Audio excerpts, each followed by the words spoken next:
크신 주의 은혜로 그의 얼굴 뵙겠네. 평화로운 안식처에서 영원토록 쉬겠네. 주님 주시는 참된 평화가 내 맘속에 넘치네. 주의 말씀에 거센 풍랑도 잠잠하게 되도다.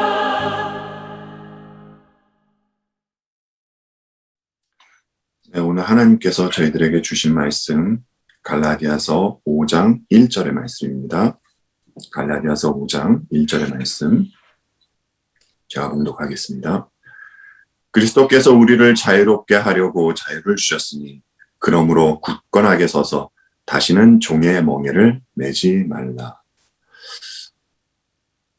아버지 하나님, 지금 이 시간 또 말씀을 전하는데 준비하면서 또 아버지께서 저에게 깨닫게 해주신 내용, 또 이 시간 귀한 예배의 시간에 가감없이 이 말씀을 온전히 잘 선포할 수 있도록 도와주시옵소서. 감사드리옵고 예수님 이름으로 기도하옵나이다. 아멘.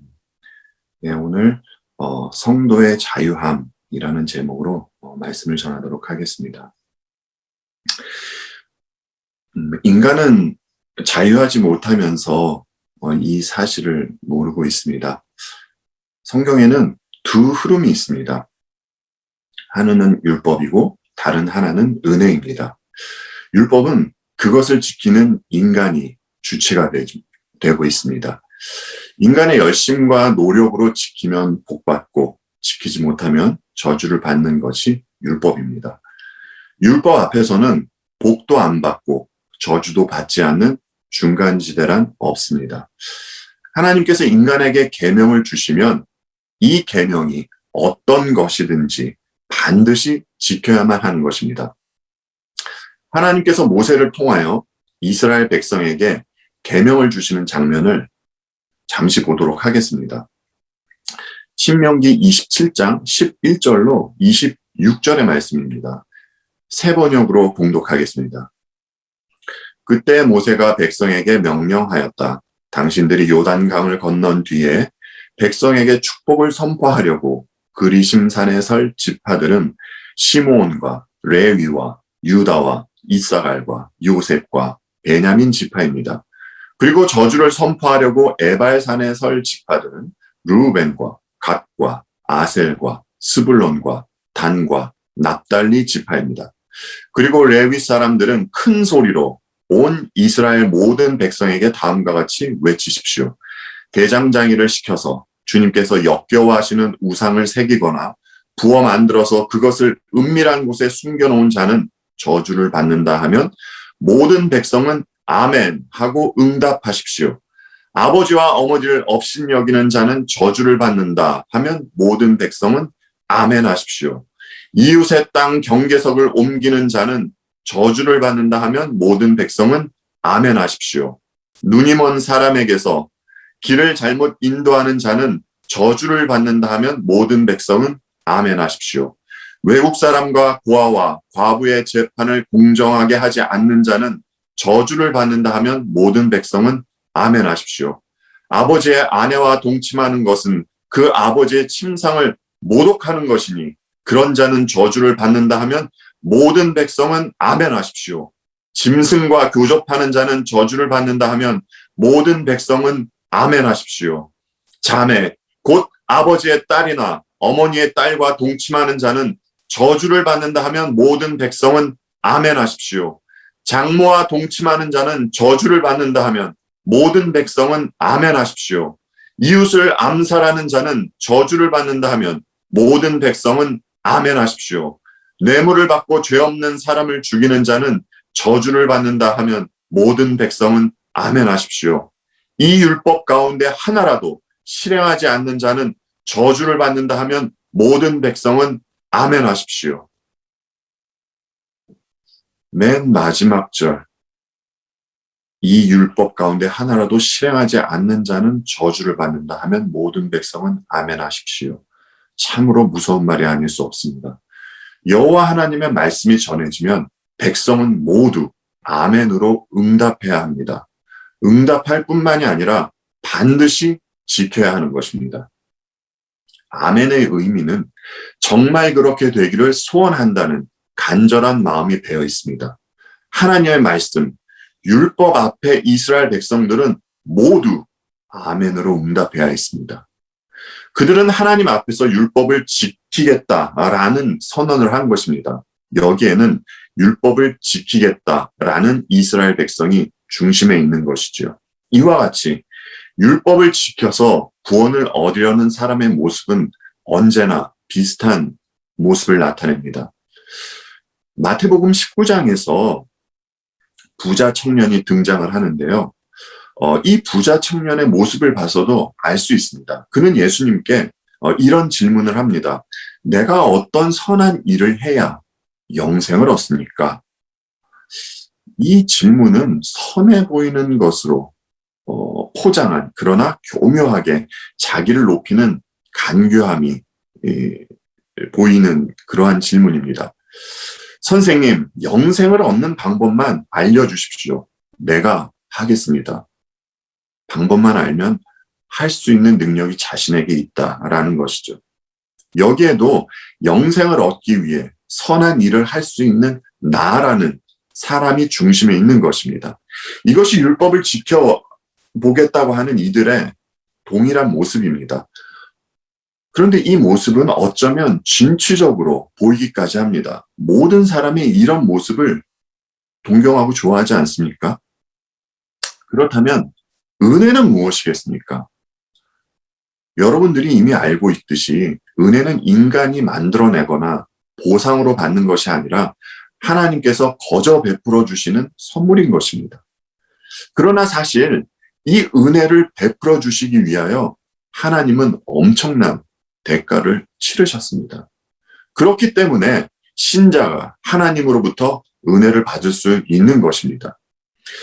그래서 사람에게 있어서 이 은혜는 값싼 은혜가 아니라 값을 치르고 살 수 없기에 선물로 거저 주어진 은혜다라는 말입니다. 그런데 교회, 이 거룩한 무리 안에 이삭의 후손과 이스마엘의 후손이 있듯이 율법을 지켜서 자신을 증명하려는 사람, 다른 말로 자신의 의의를 나타내며 살아가는 사람과 하나님으로부터 은혜로 받은 복음만을 믿고 살아가는 사람, 이 두 부류가 함께 있다라는 것입니다. 그리고 율법을 지키며 구원을 얻으려는 이들과 하나님의 은혜만을 갈구하며 살아가는 분들에게는 어떠한 차이점이 나타난다라는 것이죠. 잠시 언급하자면 율법을 지켜 구원을 얻으려는 이들은 하나님 앞에서 당당합니다. 그러나 복음만을 의지하고 하나님의 은혜만을 갈구하는 분들은 하나님 앞에서 낮아집니다. 에발산과 그리심산에 있던 이스라엘 백성이 모르고 있는 것이 있었습니다. 그것은 자신들에게 그 율법을 지킬 만한 실력이 전혀 없다는 것, 이 사실을 그들은 모르고 있었습니다. 인간은 자신이 뭔가를 직접 해보기 이전에는 자신이 안 해서 그렇지 하면 뭐든지 할 수 있다라는 그러한 착각을 합니다. 그러다 막상 해보면 생각만큼 잘 되지 않아서 낙심하는 모습을 보이곤 하지요. 이와 같이 부패한 인간은 자신의 상태를 잘 모른다는 것입니다. 그래서 자신들이 자유하지 못한 것, 무언가의 종으로 있다는 것까지 모른다는 것입니다. 그렇게 자기 자신을 모르기 때문에 율법을 지켜서 구원을 이루어 보려는 아주 처참한 모습을 보이게 되는 것이죠. 갈라디아서 5장 1절 오늘의 본문 말씀을 다시 보겠습니다. 그리스도께서 우리를 자유롭게 하려고 자유를 주셨으니 그러므로 굳건하게 서서 다시는 종의 멍에를 매지 말라. 먼저 오늘의 본문으로 살펴볼 것은 자유는 사람이 투쟁해서 쟁취하는 것이 아니라는 겁니다. 왜냐하면 모든 일에는 하나님의 뜻과 계획이 있기 때문입니다. 자유 또한 하나님이 주셔야 하는 것입니다. 그런데 하나님은 백성에게 자유를 주시기 전에 반드시 선행시키는 일이 있습니다. 오늘은 좀 성경 말씀을 좀 많이 볼 것 같습니다. 창세기 15장 12절로 16절의 말씀을 보겠습니다. 창세기 15장 12절로 16절의 말씀입니다. 해질 때 아브라함에게 깊은 잠이 임하고 큰 흑암과 두려움이 그에게 임하였더니 여호와께서 아브라함에게 이르시되 너는 반드시 알라. 내 자손이 이방에서 객이 되어 그를 섬기겠고 그들은 400년 동안 내 자손을 괴롭히리니 그들이 섬기는 나라를 내가 징벌할지며 그 후에 내 자손이 큰 재물을 이끌고 나오리라. 너는 장수하다가 평안히 조상에게로 돌아가 장사될 것이요.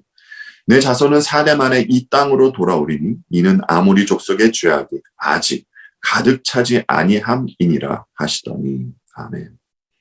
아브라함이 잠들었을 때 하나님은 그에게 예언의 말씀을 하십니다. 너는 반드시 알라. 내 자손이 이방에서 객이 되어 그들을 섬기겠고 그들은 400년 동안 내 자손을 괴롭힐 것이라고 말입니다. 이 일은 하나님의 작정 안에 있는 일이었습니다. 하나님께서 너희들은 400년 동안 노예로 있어야 한다 하면 노예로 있어야 하는 것입니다. 하나님은 택하신 백성에게 자유를 주시기 전에 반드시 무언가의 노예가 되는 과정을 허락하시는 것입니다. 예수 그리스도께서 오시기 전에 율법의 노예로 있었던 것과 마찬가지로 말입니다. 그래서 하나님은 예언의 말씀을 이루시기 위하여 요셉을 먼저 애굽으로 먼저 보내신 것입니다. 그리고 후에 야곱과 그의 식구들을 애굽으로 이끄신 것이죠. 출애굽기 1장 8절로 14절의 말씀을 봉독하도록 하겠습니다. 세 번역입니다. 요셉을 알지 못하는 새 왕이 일어나서 이집트를 다스리게 되었다. 그 왕이 자기 백성에게 말하였다. 이 백성, 곧 이스라엘 자손이 우리보다 수도 많고 힘도 강하다. 그러니 이제 우리는 그들에게 신중히 대처하여야 한다. 그렇게 하지 않으면 그들의 수가 더욱 불어날 것이고 또 전쟁이라도 일어나는 날에는 그들이 우리의 원수들과 합세하여 우리를 치고 이 땅에서 떠날 것이다. 그래서 이집트 사람들은 이스라엘 자손을 부리는 공사, 감독관을 두어서 강제 노동으로 그들을 억압하였다. 이스라엘 자손은 바로가 곡식을 저장하는 성읍, 곧 비돔과 람셋을 건설하는 일에 끌려나갔다. 그러나 그들은 억압을 받을수록 그 수가 더욱 불어나고 자손이 번성하였다. 그래서 이집트 사람들은 이스라엘 자손을 몹시 싫어하였고 그들을 더욱 혹독하게 부렸다. 이집트 사람들이 흙을 이겨 벽돌을 만드는 일이나 밭일과 같은 온갖 고된 일로 이스라엘 자손을 괴롭힘으로 그들의 일은 매우 힘들었다. 그리고 하나님은 하나님의 시간표에 맞추어 모세를 통하여 일을 하시지요. 애굽의 10가지 재앙을 내리시고 마침내 이스라엘 백성을 출애굽시키십니다. 그들은 이제 애굽의 노예가 아니라 자유의 몸이 되었던 것이죠. 이처럼 하나님은 택하신 백성들에게 자유를 주시기 전에 무언가의 종으로 있게 하시고 그리고 그 시간을 허락하신다라는 것입니다. 그리고 이 자유는 인간이 투쟁해서 쟁취할 수 있는 성질의 것이 아니라는 것이죠. 오직 하나님께서 주셔야 하는 것이 자유라는 것입니다. 그런데 여기서 저와 여러분이 한 가지 생각해 볼 것이 있습니다. 인간은 피조물입니다. 따라서 반드시 무언가에 종속되어 있어야 하는 그러한 존재인 것이죠. 왜냐하면 인간은 자율적인 존재가 아니기 때문입니다. 그래서 이 기로 앞에 서게 됩니다. 이스라엘 백성과 같이 애굽 왕 바로를 따를 것인가? 아니면 모세를 따를 것인가? 다른 말로 해서 사탄을 섬기며 살 것인가? 하나님을 섬기며 살 것인가? 이스라엘 백성은 모세를 따랐습니다. 그런데 하나님을 섬기겠다 결심하고 노예의 신분에서 벗어나 자유의 몸이 되었어도 그들이 서 있는 곳은 여전히 이 땅이었습니다. 그것도 광야였었죠. 자, 그들이 애굽에 있을 때는 바로를 섬기며 자신들에게 주어진 일을 열심히 하면 야채도 먹고 고기도 먹고 또 그늘에서 쉼도 갖고 그러한 삶을 살았습니다. 그렇지만 그들은 노예의 신분이었습니다. 그러나 애굽에서 나와서 구름 기둥과 불 기둥의 인도를 받아 살 때에는 매일 만나와 메추라기만 먹어야 했습니다. 선택의 여지가 없습니다. 그리고 춥고 더움이 반복되었습니다. 하지만 그들은 노예의 신분이 아니었습니다. 여러분, 세상 사람의 눈으로, 아니 교회에 다니지만 믿음이 연약한 분들이 이 모습을 봤을 때 이 모습이 자유한 삶으로 보이겠습니까? 전혀 그렇게 안 보일 것입니다. 그도 그럴 것이 또 이스라엘 백성은 다시 애굽으로 돌아가고 싶어 했습니다. 이 말은 그들의 삶이 애굽에 있을 때보다 육체적으로 더 힘들었었다라는 것을 보여주고 있는 것입니다. 오늘을 살아가는 그리스도인들도 마찬가지라고 생각을 합니다. 사탄의 권세 아래에서 살아가고 있던 인간에게 하나님께서 친히 찾아와 주셨습니다. 그리고 독생자 우리 주님 예수 그리스도의 보혈로 구원해 주시고 하나님 나라의 백성으로 삼아 주셨습니다. 그래서 이 땅에 임한 하나님 나라의 백성으로 살아갑니다. 그런데 저와 여러분이 알고 있듯이 이 삶은 만만하지가 않습니다. 하지만 말입니다. 한 가지 성도가 알고 또 소망하는 것이 있습니다. 그것은 구름 기둥과 불 기둥이 이스라엘 백성을 인도했듯이 성령 하나님께서 성도를 인도해 가신다는 사실을 알고 이스라엘 백성이 가나안 땅을 향해 갔듯이 성도는 주님의 재림과 함께 하나님 나라에 입성할 소망을 갖고 있다라는 것입니다. 이 소망은 그들에게서 빼앗아 갈 수 없는 것이며 성도에게 자유함을 주는 원동력이 되는 것입니다. 그리스도께서 우리를 자유하게 하려고 자유를 주셨으니 다음으로 본문을 통하여 알 수 있는 사실은 자유는 사람이 만들어내는 것도 아니라는 것입니다. 사람에게는 자유를 만들어내는 실력이 없습니다. 아담이 하나님께 범죄하고 나타난 첫 번째 증상은 다툼과 살인, 분쟁 같은 것이었습니다. 다툼과 살인이 있는 곳에서 자유함을 누릴 수는 없는 것이죠. 다툼, 살인, 이 모습이 죄악된 인간의 본연의 모습임에도 불구하고 사람은 자유, 평화, 사랑을 만들어낼 수 있다고 생각하는 듯합니다. 1969년은 미국 사회가 굉장히 불안한 시기였습니다. 베트남 전쟁이 있었고 또 히피족들이 생겨나게 되었던 때였습니다. 또 히피족들과 당시의 젊은이들로 인해 우드스탁 페스티벌이라는 페스티벌도 생겨나서 지금까지 내려오고 있습니다. 당시의 젊은이들에게 굉장한 인기를 얻고 있는 3명의 뮤지션이 있었습니다. 기타리스트 지미 핸드릭스와 또 여성 락 보컬리스트 제니스 조플린, 그리고 도어스의 짐 모리슨이 그들입니다. 이들이 음악으로 전한 메시지는 이런 것이었습니다. 기존 질서를 거부하고, 예를 들어 성경, 국가, 기성세대 같은 것 말입니다. 이러한 것을 거부하자는 메시지와 함께 반전, 자유, 평화와 사랑의 노래를 전했습니다. 반전, 자유, 평화, 사랑, 참 좋은 말입니다. 그렇지만 이들은 서로 약속이라도 한 듯이 모두 27세라는 젊은 나이로 세상을 떠나고 말았습니다. 원인이 무엇이었겠습니까? 여러분들께서 예상하고 있듯이 그들이 세상을 떠난 원인은 알코올, 약물 과다, 마약이었습니다. 그들이 외치던 자유, 평화, 사랑은 무엇이었겠습니까? 난잡한 삶이었습니다. 이것이 하나님 없이, 어떠한 기준 없이 자유를 외치던 인간의 한계가 아닐까 싶습니다.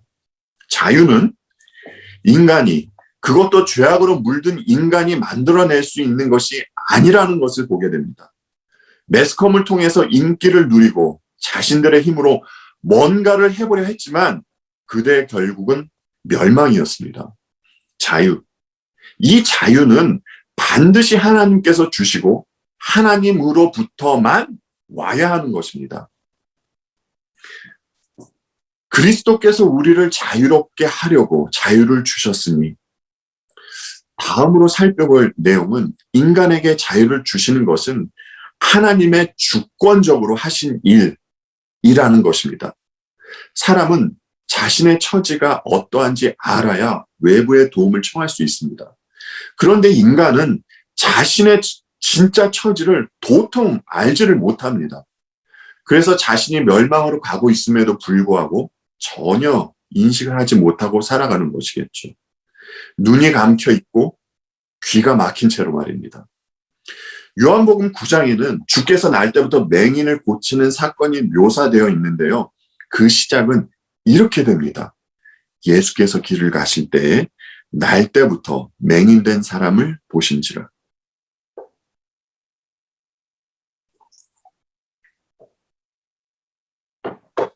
예수님께서 맹인을 보신 것으로 사건이 시작이 됩니다. 주께서 주권적으로 맹인을 먼저 만나 주셔야 하는 것이죠. 그러니까 하나님께서 부패한 인간을 먼저 만나 주셔야 비로소 구원이 이루어진다는 말입니다. 인간은 하나님을 먼저 찾지 않기 때문입니다. 주께서 맹인을 만나고 그의 눈을 뜨게 해주신 것입니다. 여기서도 마찬가지로 맹인이 주 앞에서 자신의 의의를 내세울 만한 것은 0.1%도 없습니다. 그런데 바리새인들이 주께서 맹인을 고쳐주신 일로 또 트집을 잡습니다. 왜냐하면 주님이 맹인의 눈을 뜨게 한 날이, 그 날이 안식일이었기 때문입니다. 저와 여러분은 여기서 또 은혜와 율법의 차이를 보게 됩니다. 은혜는요, 사람을 살립니다. 그리고 사람을 자유하게 합니다. 그런데 율법은 사람을 살리지 못합니다. 오히려 사람을 가두고 억압하고 속박하려 하는 것이죠. 주님은 맹인이었다가 눈뜬 자와 이런 대화를 나누십니다. 요한복음 9장 35절로 41절의 말씀입니다. 예수께서 그들이 그 사람을 쫓아냈다 하는 말을 들으셨더니 그를 만나사 이르시되 내가 인자를 믿느냐? 대답하여 이르되 주여 그가 누구시오니이까? 내가 믿고자 하나이다. 예수께서 이르시되 내가 그를 보았거니와 지금 너와 말하는 자가 그이니라. 이르되 주여 내가 믿나이다 하고 절하는지라. 예수께서 이르시되 내가 심판하러 이 세상에 왔으니 보지 못하는 자들은 보게 하고 보는 자들은 맹인이 되게 하려 함이라 하시니 바리새인 중에 예수와 함께 있던 자들이 이 말씀을 듣고 이르되 우리도 맹인인가? 예수께서 이르시되 너희가 맹인이 되었더라면 죄가 없으려니와 본다고 하니 너희 죄가 그대로 있느니라. 아멘. 주님은 맹인에게 이런 말씀을 하셨습니다. 나는 세상을 심판하러 왔다. 못 보는 사람은 보게 하고 보는 사람은 못 보게 하려는 것이다. 또 누가복음에서는 이런 말씀도 하셨죠. 나는 의인을 부르러 온 것이 아니라 죄인을 불러 회개시키러 왔노라 라고 말입니다. 그렇기 때문에 맹인은 본인이 맹인이라는 것을 알아야 눈을 뜰 수 있는 것입니다. 그리고 자신이 죄인이라는 것을 알아야 비로소 자기 자신을 믿지 않고 다른 말로 자기 의를 내세우지 않고 주님만을 믿고 신뢰하게 되는 것입니다. 하나님은 맹인으로 가득 차 있는 이 땅에 맹인을 고칠 수 있는 그래서 그들의 눈을 열어 자유를 줄 수 있는 독생자를 하나님의 시간표에 따라서 주권적으로 보내신 것입니다.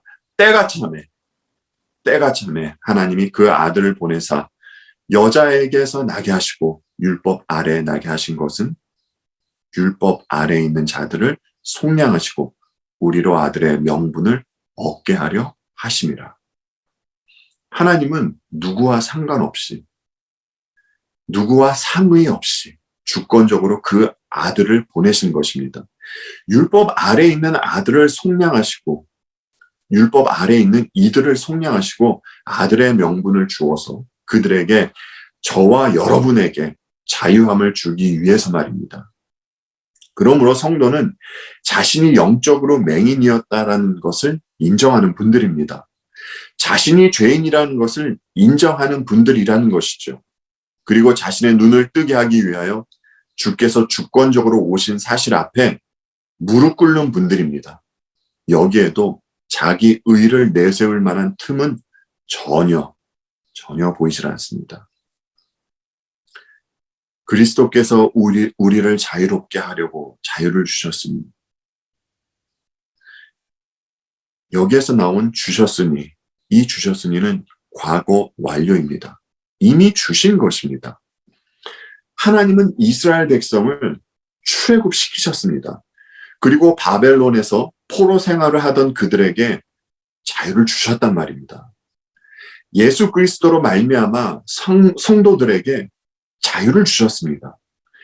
기독교의 놀라운 점이 여기에 있습니다. 우리는 하나님으로부터 모든 것을 받고 시작을 하는 것입니다. 그런데 하나님으로부터 받은 것이 이 성도의 어떠함에 따라서 다시 빼앗기거나 취소되지 않는데 놀라움이 있다라는 것입니다. 여러분께서 너무나 잘 아시듯이 세상의 원리는 원인과 결과의 원리입니다. 모든 사람은 이 원리에 다 젖어 있습니다. 그런데 기독교는 결과부터 주어지니까 이것이 잘 납득이 가지 않는 것입니다. 이에 대한 모든 사람의 생각은 이렇습니다. 그래? 그럼 내 마음대로 살아도 되겠구나. 하나님은 사도 바울을 통해서 분명히 말씀하십니다. 그럴 수 없느니라. 자신의 죄성을 충족시키기 위해서, 자신의 죄를 정당화하기 위해서 이런 주옥 같은 교리나 주님의 십자가를 사용하는 인간을 세상적인 언어로 악질이라고 합니다. 성경은 분명히 말합니다. 그럴 수 없느니라 라고 말입니다. 성도는 주어진 결과로 마음대로 죄 지으면서 막 살아가지 않습니다. 왜 그런 줄 아십니까? 왜냐하면 그리스도 예수의 날까지 착한 일을 시작하신 이가 성도들과 함께하기 때문입니다. 그리스도께서 우리를 자유롭게 하려고 자유를 주셨으니, 누구를 자유롭게 하는 것입니까?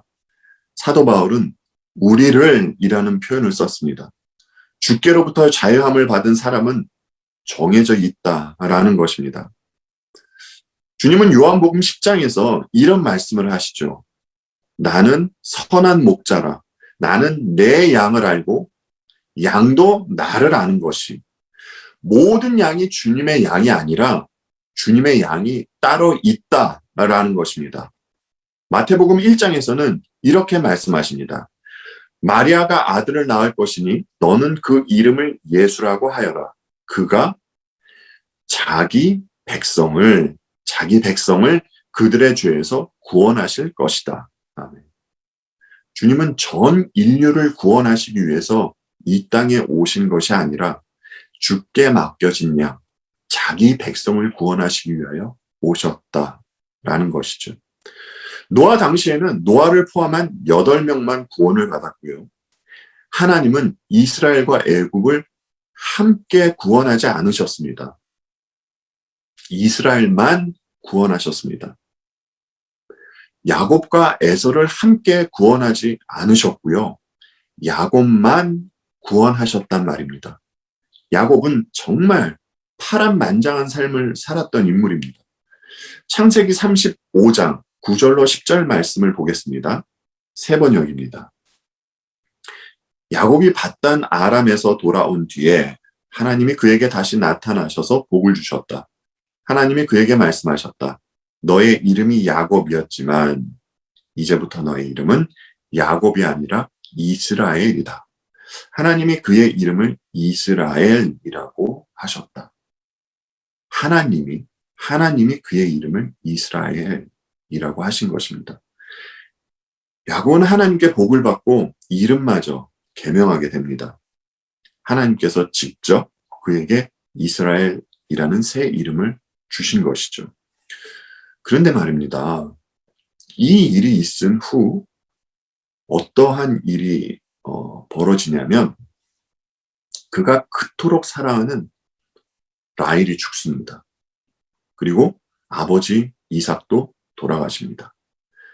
그리고 후에 나이가 먹어 야곱이 너무나 사랑하는 아들 요셉도 잃게 됩니다.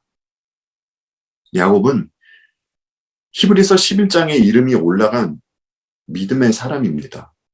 로마서도 야곱은 사랑하고 또 에서는 미워하였다고 기록할 정도로 그는 하나님께 사랑을 받은 인물입니다.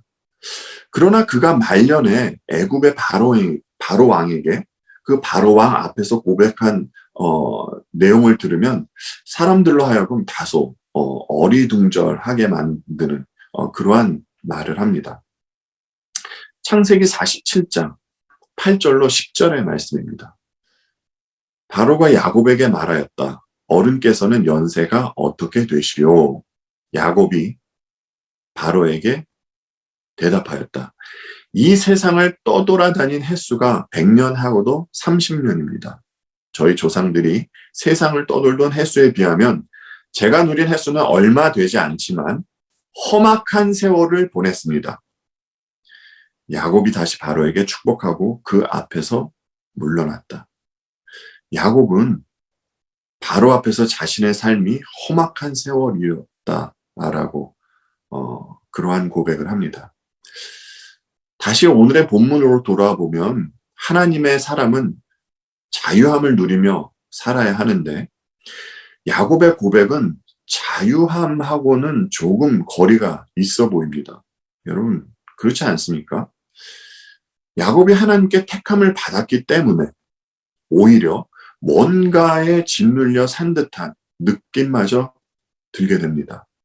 이 부분은 조금 이따 다시 말씀을 드리도록 하겠습니다. 여하튼 하나님께서 주시는 자유함은 세상이 말을 하는 자유와 다르고 어떤 무리만 그 자유함을 누리며 산다라는 것입니다. 그리스도께서 우리를 자유롭게 하려고 자유를 주셨으니 그러므로 굳건하게 서서 다시는 종의 멍에를 매지 말라. 다시는 종의 멍에를 매지 말라. 이 말은 다시는 구원을 얻기 위해서 율법을 구원의 수단으로 쓰지 말라라는 것입니다. 여기서 우리는 또다시 이 순서의 중요성을 상기하게 됩니다. 우리 중에 율법을 지켜서 구원에 이른다는 말에 동의할 분은 한 분도 없다고 생각을 합니다. 그렇다면 구원받은 성도는 율법을 어떻게 바라봐야 하겠습니까? 갈라디아서 3장에서 율법은 그리스도로 이끄는 몽학선생이라고 말해주셨습니다. 그러면 그리스도께 이끌려 주님을 믿게 된 분들은 이 율법을 어떤 시각으로 바라봐야 하느냐 말입니다. 여러분은 무엇으로 하나님께서 싫어하시는 것과 좋아하시는 것을 알 수 있습니까? 율법입니다. 율법이에요. 율법을 보면 하나님께서 좋아하시는 것과 싫어하시는 것을 알 수 있습니다. 그래서 성도는 주님을 믿어 하나님으로부터 의롭다 칭함을 받은 상태에서 율법을 법으로 생각하지 않고 말씀에 따라 살려고 하는 것입니다. 갈라디아서에서 사도 바울이 싸우고 있는 이 율법주의도 교회를 무너뜨리는 거짓 교리이지만 무율법주의도 교회를 무너뜨리는 거짓 복음입니다.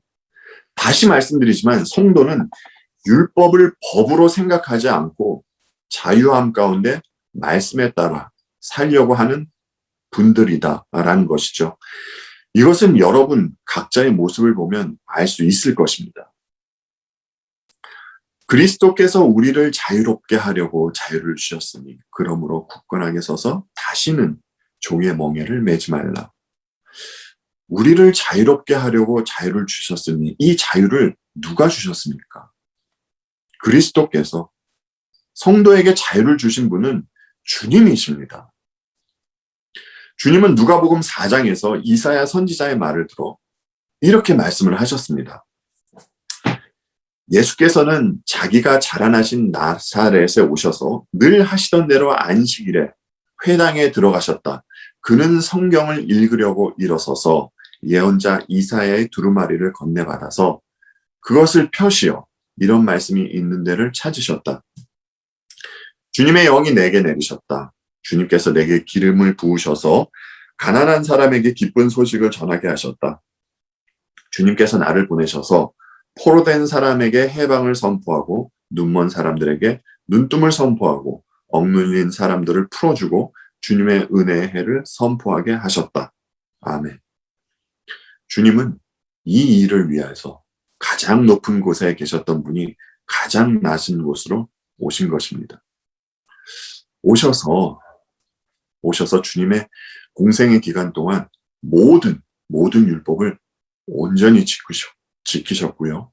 뿐만 아니라 포로된 사람들에게 자유를 주시기 위하여 주님은 기꺼이 십자가에 달리셨습니다. 그리고 당신의 거룩한 보혈을 흘리신 것이지요. 아까 저희들이 이스라엘 백성들이 에발산에서 선포한 저주의 말씀을 보았습니다. 만약 이스라엘 백성이 그 말씀을 지키지 않았을 경우 그들에게 쏟아지는 저주의 내용은 15절로 68절까지입니다. 참으로 긴 저주의 말씀입니다. 저와 여러분이 이미 알고 있듯이 이 율법을 주신 하나님께서 그 무시무시한 저주를 당신의 몸으로 친히 받아내신 것입니다. 여러분, 여기에 인간이 무엇을 보탤 수 있겠습니까? 무슨 자신의 의를 나타내냐는 말입니다.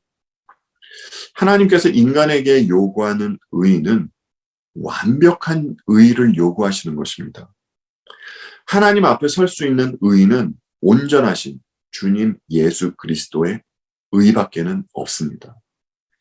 그리고 그리스도의 의를 전가받은 사람만이 진정한 자유를 누리며 살 수 있는 것이지요. 왜 그런 줄 아십니까, 여러분? 하나님의 말씀은 이미 사람 안에 떨어졌기 때문입니다. 하나님의 말씀은 절대 사라지지 않습니다.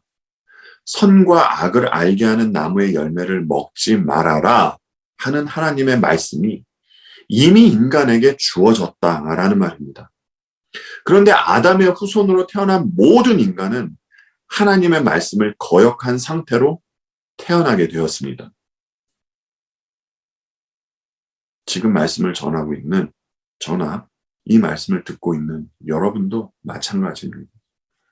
그런데 이 율법의 말씀이 사라지지 않고 끝까지, 아니 영원히 인간을 따라다닌다는 사실이 무서운 사실입니다. 세상 그 어느 곳으로도 피할 수가 없습니다. 그래서 인간이 아무리 척을 하여도 그들 안에는 두려움, 공포, 속박이 있는 것입니다. 아무리 자유, 평화, 사랑을 외쳐도 그들 안에 두려움과 공포가 있다라는 말입니다. 이것을 인간의 실력으로 절대 해결할 수가 없습니다. 이것을 해결할 수 있는 곳은 온전한 의를 가지고 계신 주님 예수 그리스도밖에는 없습니다.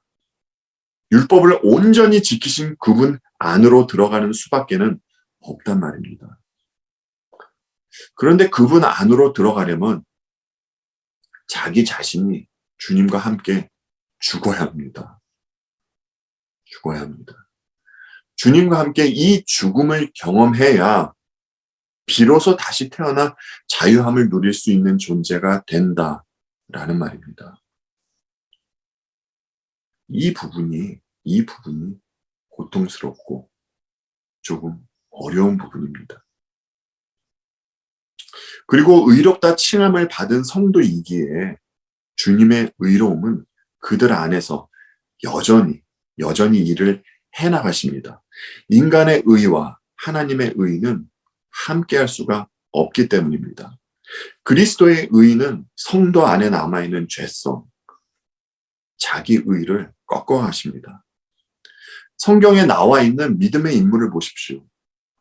욥기에서 욥은 의인으로 출발합니다. 그러나 곧 욥에게 고난이 닥치자 그는 자기가 뭘 잘못했는지 하나님께 따져 묻고 싶다는 그러한 말을 합니다. 그러나 그가 하나님을 뵙고 바로 이런 고백을 하게 되죠. 욥기 42장 1절로 6절의 말씀입니다. 욥이 주님께 대답하였다. 주님께서는 못하시는 일이 없으시다는 것을 이제 저는 알았습니다. 주님의 계획은 어김없이 이루어진다는 것도 저는 깨달았습니다. 잘 알지도 못하면서 감히 주님의 뜻을 흐려놓으려 한 자가 바로 저입니다. 깨닫지도 못하면서 함부로 말을 하였습니다. 제가 알기에는 너무나 신기한 일들이었습니다. 주님께서 말씀하셨습니다. 들어라. 내가 말하겠다. 내가 물을 터이니 내게 대답하여라 하셨습니다. 주님이 어떤 분이시라는 것을 지금까지는 제가 귀로만 들었습니다. 그러나 이제는 제가 제 눈으로 주님을 뵙습니다.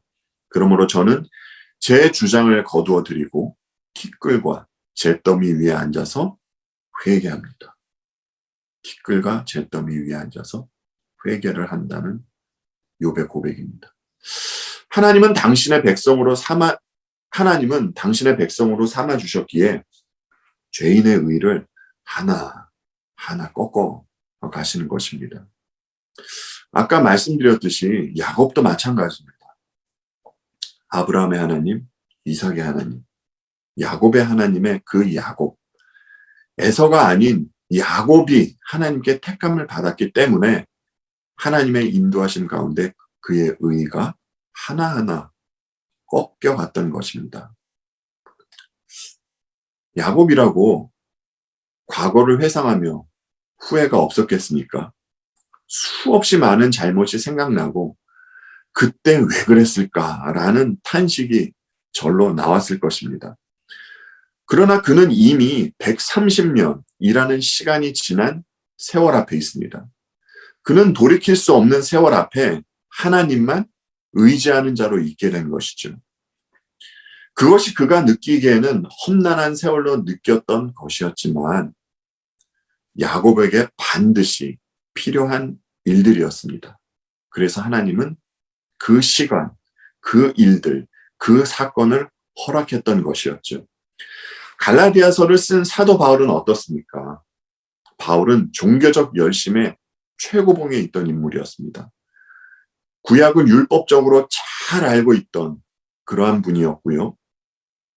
그리고 그리스도인을 잡아들이는 일, 가두고 핍박을 가하는 일, 천사와 같았던 우리 스데반 집사를 죽이는데 앞장섰던 그러한 인물이었습니다.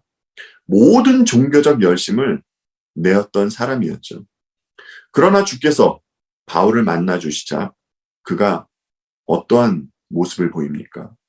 그는 점점 그의 의도 하나하나 꺾여가며 결국에는 나 바울은 죄인 중에 괴수라는 고백을 하는 이 자리까지 내려가게 되었습니다.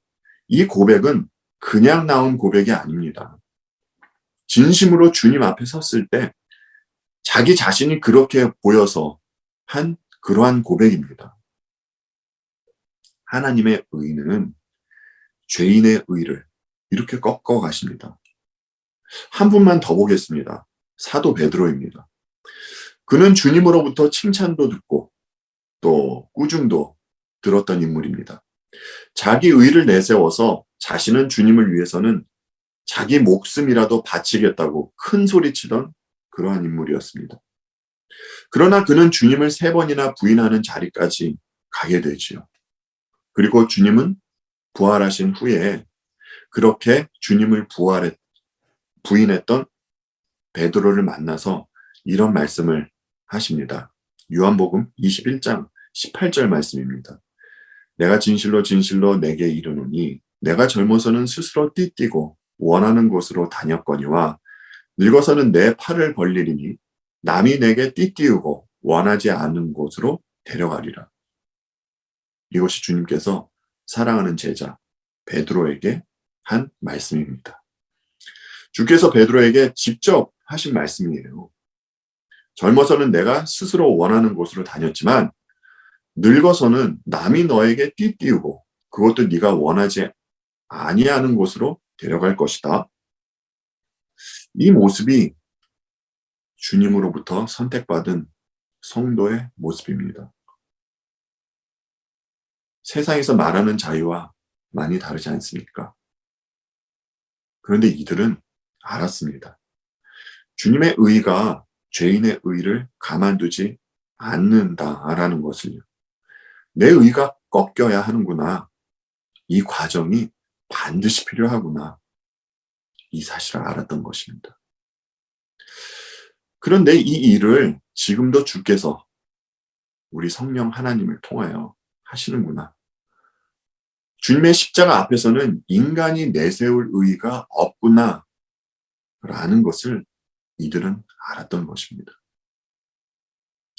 그들이 자신들의 삶에 발생하는 모든 일에 있어서 하나님의 하나님 되심을 인정할 때, 다른 말로 해서 하나님의 주권을 인정할 때 그들은 비로소 진정한 자유를 맛볼 수 있었던 것입니다. 심지어 바울과 같이 감옥에서도 말입니다. 성경이 말하는 자유는 어떤 파란 하늘 아래에서 봄바람을 맞고 여유를 즐기는 그런 자유를 말하는 것이 아닙니다. 죄와 죽음과 마귀, 율법으로부터의 자유를 말하는 것입니다. 이것들이 인간을 억압하고 주인으로 있는 것들이죠. 특히나 율법 앞에서는 복 아니면 저주입니다. 그러나 인간에게 율법을 지켜 복받을 실력이 전혀 없습니다. 자신의 의로는 이 문제들을 절대 해결할 수가 없는 것이죠. 이 말은 곧 죄인이라는 것이고 죄인은 죄의 종이라는 것입니다. 여기서 자유하게 하는 것은 우리 주님의 십자가 그리고 주님의 빈 무덤밖에는 없습니다. 율법은 인간의 죄를 계속 드러낼 뿐입니다. 은혜로 주어진 복음은 죄인을 의인으로 칭해 주십니다. 저와 여러분은 이제 죄의 종이 아닙니다. 우리 주님 예수 그리스도의 종입니다. 하이델베르그 1문답은 이렇게 말을 합니다. 제1문, 사나 죽으나 당신의 유일한 위안은 무엇입니까? 사나 죽으나 나는 나의 것이 아니고 몸과 영혼이 모두 신실하신 구주 예수 그리스도의 것입니다. 예수 그리스도의 것이라고 말합니다. 주께서 보배로운 피로 나의 모든 죄값을 치러주셨고 마귀의 권세로부터 나를 자유하게 하셨습니다. 모든 죄값을 치러주셨고 마귀의 권세로부터 자유하게 하셨다고 하시죠. 또한 하늘에 계신 하나님의 뜻이 아니고는 나의 머리털 하나도 상하지 않듯이 주는 나를 지켜주십니다.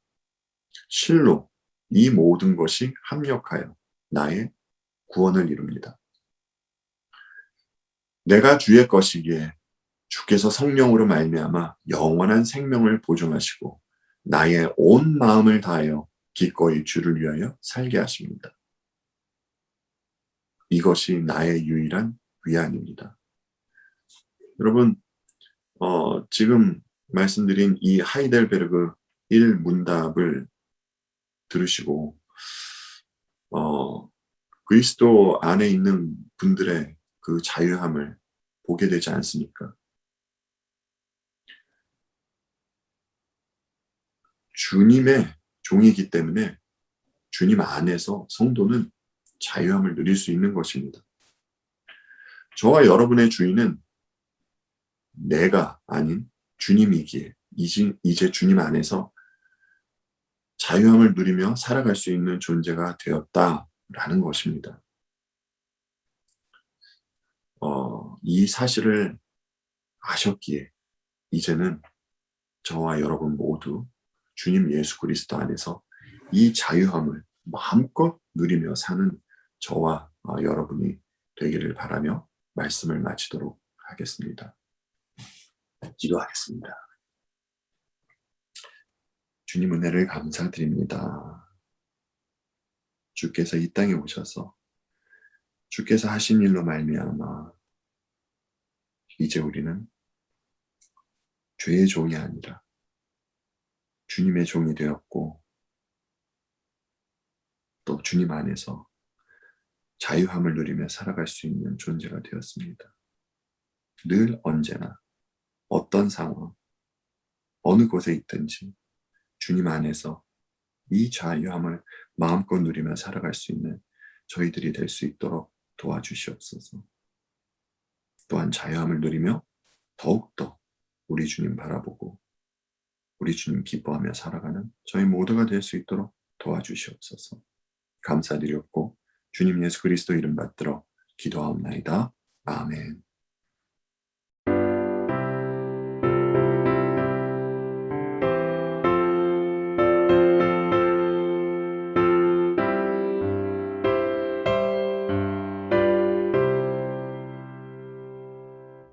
이 기쁜 소식을 온 세상 전하세.